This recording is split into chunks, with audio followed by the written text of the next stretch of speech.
যে জিনিসটি গোড়ায় গলদ আপনি গোড়া থেকে মানে যাকে বলা হয় চিন্তা করতে হবে। এখানে গণভোট হওয়ার কোনো বিধানই আমাদের নেই এবং সে কারণেই এখন এটি বাতিলের পথে। হ্যাঁ, ফলে গণভোটটা যে করা হয়েছে জনগণের সামনে হয় কি, জনগণের সামনে যা দেওয়া হয় তাই খায়। আমাদের সমাজে মার্কেটিং পলিসিটা এরকম, আপনি যাই করেন না কেন এই সমাজে যে যার মতো আপনি পণ্য সাজাচ্ছেন, পণ্য তো কোনো পণ্য কিন্তু আনসোল্ড থাকছে না, এনি ব্যাড থিং।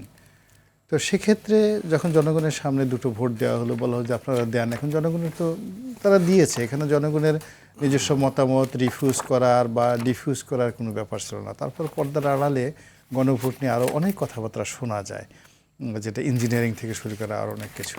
এখানে দুটো বিষয় আমরা প্রথম থেকে বলে আসছি যে সংবিধান অনুযায়ী এই যে গণভোটের যে বিধানটা এটা ঠিক না। 2 নম্বর হলো আবার এই গণভোট নিয়ে যে অধ্যাদেশটা দেওয়া হয়েছে সেটাও ঠিক না। অধ্যাদেশ না আদেশটা দেওয়া হয়েছে, যে আদেশ দেওয়া হয়েছে বলা হয়েছে জনগণের অভিপ্রায়ে।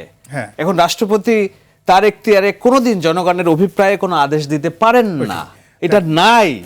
ওই জন্য সালাউদ্দিন সাহেব বলছেন এই তো এটা হংসের ডিম, আমাকে জোর করে পারতে বাধ্য করা হয়েছে, কারণ চাপের মুখে, মবের মুখে। বলুন। হ্যাঁ, এই কাজগুলো করা হয়েছে, করার পর ওই দুটো বিষয় নিয়ে যদি আপনি তৃতীয় যান যে গণভোট হয়েছে, একটা ফলাফল হয়েছে, 70% লোক ভোট দিয়েছে, এটা হলো মানে তৃতীয় অংশ। তা আপনি প্রথম অংশ আলোচনা করতেছেন না, দ্বিতীয় অংশ আলোচনা করছেন না, তৃতীয় অংশ নিয়ে টানাটানি করছেন। এখন তো বিএনপির উচিত যে এই গণভোট যারা করেছে, আয়োজন করেছে, কত টাকা রাষ্ট্রের ক্ষত হয়েছে এই ব্যালট পেপার ছাপাতে, আর এই কাজের সঙ্গে কারা কারা জড়িত, তারা কি রাষ্ট্রদ্রোহী মামলায় অভিযুক্ত হবেন, নাকি তাদের বিরুদ্ধে ক্রিমিনাল কেস করা হবে, নাকি ফ্রড অর ফ্রডুলেন্ট অ্যাক্টিভিটিস অনুযায়ী মামলা করা হবে। এই বিষয়গুলো বিএনপি যদি বলে যে ঠিক আছে 70% ভোট দিয়েছেন সেটা পরে হবে, আগে ওই দুটোর বিচার করে নেই, হ্যাঁ তাহলে কি হবে।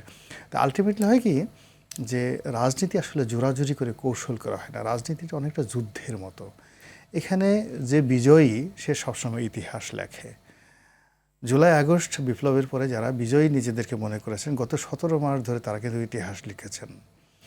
এখন সেই ইতিহাস লিখে তারা ইচ্ছামতো জুলাই সনদ তৈরি করেছেন, ইচ্ছামতো সংস্কার কমিশন করেছেন, যাকে ইচ্ছা তাকে মব করেছেন, যাকে ইচ্ছা তাকে গালাগালি করেছেন, যাকে ইচ্ছা তাকে তুইতুকারি করেছেন, যার বাসায় যে লোক মানে প্রিন্সিপালকে মানে ছাত্র গিয়ে প্রিন্সিপালের কান মলে দিয়েছে, সেই দেখা গেলে ছাত্র গিয়ে সচিবালয়ের সচিবকে বদলি করে ছেড়ে দিয়েছে, প্রধান বিচারপতি জান নিয়ে পালাই গেছে। এখন পর্যন্ত আমরা প্রধান বিচারপতি আগের যে আওয়ামী লীগ অবস্থায় বেঁচে আছে না মরে গেছেন না সুস্থ আছেন অসুস্থ আমরা জানি না, আমরা সেই উনিকে গুম হয়ে গেছেন তাও আমরা জানি না। হোয়ার ইজ মানে আমাদের যে কজন বিচারপতি ছিলেন, এটা তো যারা বিজয়ী সেই বিজয়ীদের অ্যাক্টিভিটিস।